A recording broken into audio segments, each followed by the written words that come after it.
All right, let's start by there are a lot of counties, right? There are a lot of local working jurisdictions throughout the US.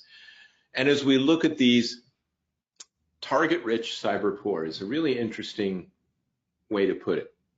Target-rich. Why? Because effectively they could change the outcome of an election if they get through, if they overcome our capabilities of defense, right? Cyber poor, meaning that we're not ready.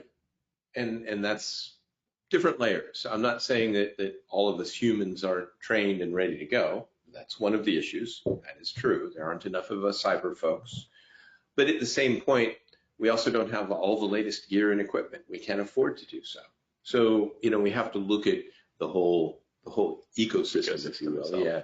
And really understanding where it goes. Jen Easterly will be actually making a few or posting a few of her different comments on the way through here because, she's the director of CISA, which, is supposed to help us all, right? Especially in public safety, critical infrastructure, really their focus. And, she is a good voice for that. So we're going to steal some of her language as we go through this. We'll have a lot of quotes today because this is a really interesting subject, and we are a little outside of our normal purview when we come to talk about cyber attacks specifically. This time we're also talking about election security and other aspects of it.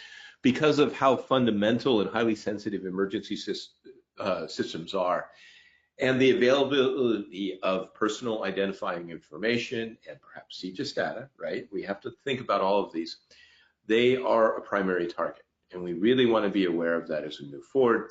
And when we talk about police departments, fire departments, or any emergency services area being attacked, it becomes a problem immediately for public safety, right? And we'll talk about physical attacks in combination with cyber attacks, making it even worse. And then we'll throw things like AI into the mix, right?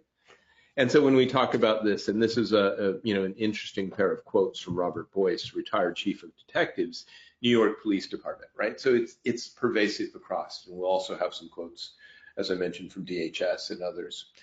I found this one as an interesting one. As we're going into election season, there's an increasing concern that local communities will experience that combination of cyber and physical attacks, right?